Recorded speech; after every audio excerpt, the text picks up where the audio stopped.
আমরা আলেম ওলামারা বিয়ে খাওয়া ছেড়ে দিয়েছি। এখন অনেক মানুষ আমাদেরকে আদর করে মহব্বত করে দাওয়াত দেয়, কিন্তু কেমনে যাব বলেন? যাওয়ার কোনো উপায় আছে বিয়ে বাড়িতে?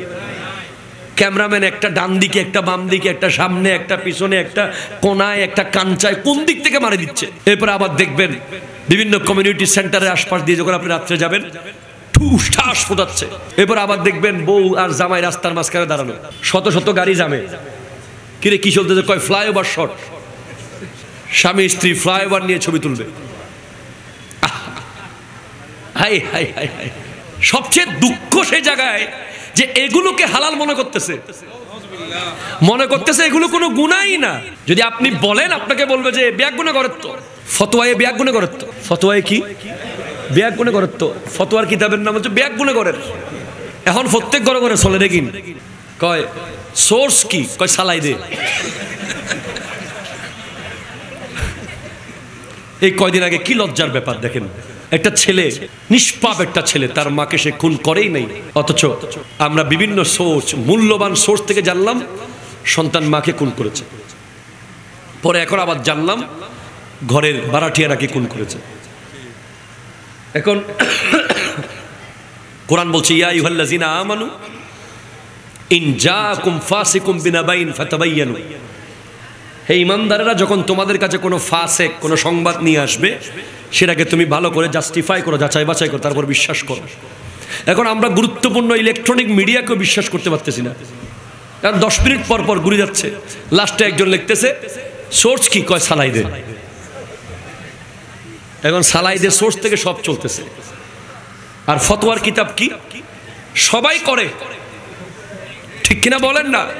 নতুন ফতোয়া কি? সবাই করে। মানুষ কি বলবে? ফতোয়ার নাম কথা কয় না। ফতোয়ার নাম কি? আরটা কি বললাম? মানুষ কি বলবে? ভাই, আপনার বিয়ে বাড়িতে এমন বেহায়াপনা চলছে কেন? এগুলো বন্ধ করেন না। মানুষ কি বলবে? আপনার কাবিন এত কেন? মানুষ কি বলবে?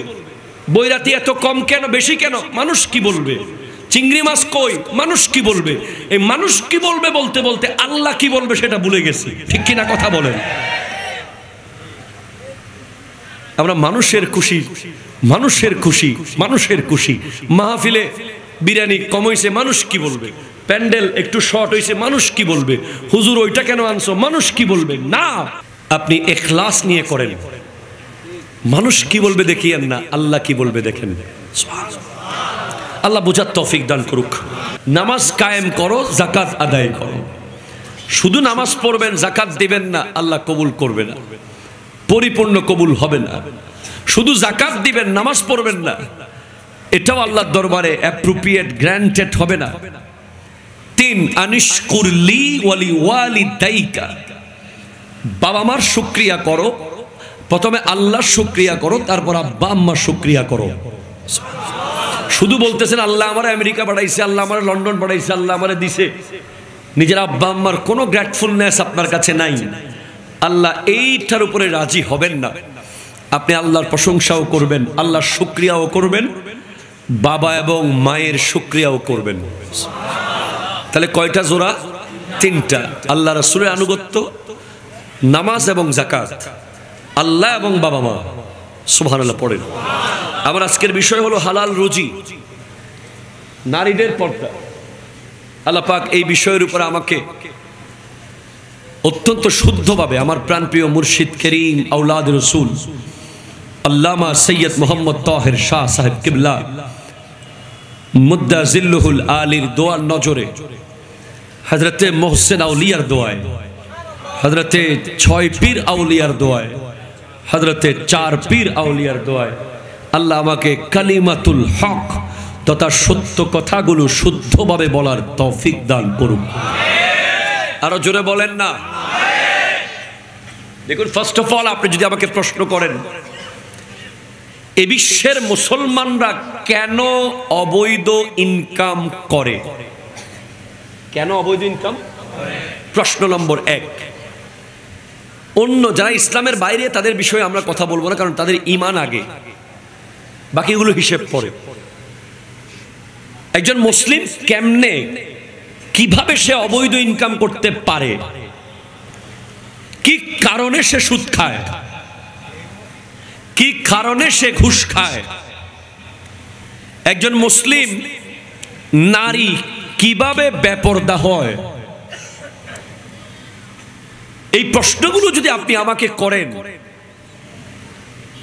এগুলোর বিশাল একটা চেইন, কোত্থেকে সূচনা কোথায় শেষ জানিয়ে দিয়ে গেছেন 1450 বছর আগে আফজালুল বশর বাদাল আম্বিয়া, আফজালুন নাস বাদাল আম্বিয়া, আমার নবীজির ইউনিভার্সিটির প্রথম শ্রেণীর প্রথম ছাত্র। একটু জোরে বলবেন না আপনি সুবহানাল্লাহ। আমার নবীজির বিশ্ববিদ্যালয়ে সাদাকতের ক্লাসের ফার্স্ট বয় সিদ্দিক আকবর রাদিয়াল্লাহু তাআলা। The University of Prophet, there is 4 very special subject. First one sadaqat, second one adalat, third one sakhawat, fourth one bilayat. এই 4 ক্লাসের 4 জন স্পেশাল ছাত্র আছে যারা ওই ক্লাসে first class first. Roll number 1 সাদাকতের ক্লাসের ফার্স্ট বয় সিদ্দিক আকবর, আদালতের ক্লাসের ফার্স্ট বয় ওমর ফারুক আজম রাদিয়াল্লাহু তাআলা, সাখাওয়াতের ক্লাসের ফার্স্ট বয় হযরত উসমান যুন্নুরাইন রাদিয়াল্লাহু তাআলা, বিলায়ত আর শুজাআতের ক্লাসের ফার্স্ট বয় खैबर शिकन शाह जमन आफताब नबुवत का चमकता हुआ किरण हजरत मौला अली करमल्लाहु ताला वजहुल करीम।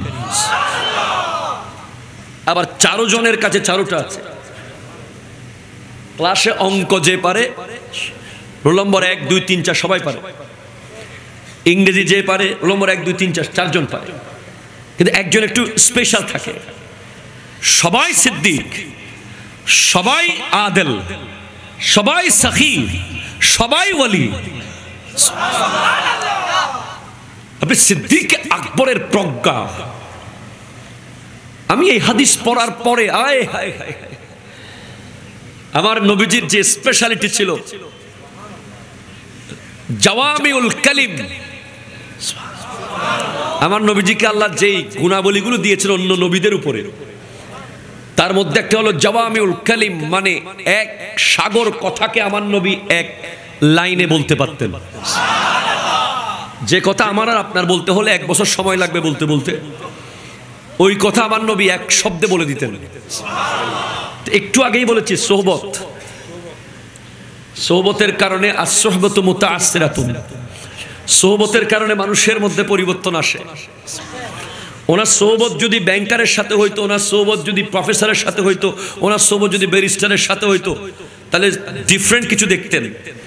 ব্যাংকারের সাথে সোহবত হলে উনি ব্যাংকিং প্রফেশনে চিন্তা করতেন, ওনার ড্রেস কোড তেমন হতো। একজন প্রফেসরের সাথে সোহবত হলে ওনার ওই লাইনে লেখাপড়া ওই দিকে ধ্যান ধারণা হইতো।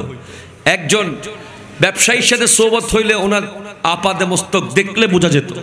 কিন্তু একজন আলেমের সোহবত ওনাকে প্রমাণ করছে উনি পরেছেন জুব্বা, রেখেছেন দাড়ি, চেহারা নূর।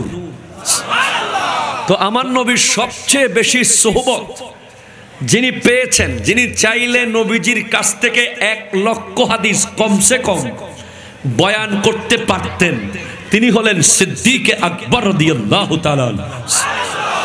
কিন্তু আশ্চর্য হবেন আপনি, উনি 1 লক্ষ তো প্রশ্নই আসে না, 1000 তো না, বরং মাত্র 142টা হাদিস নবীজির থেকে কোট করেছেন, রিওয়ায়াত করেছেন। কেন? কারণ সিদ্দিক আকবর এত বেশি সতর্ক থাকতেন আখিরাতের ব্যাপারে। উনি নিজের জিহ্বাটা ধরে টেনে ধরে রাখতেন প্রায় সময়।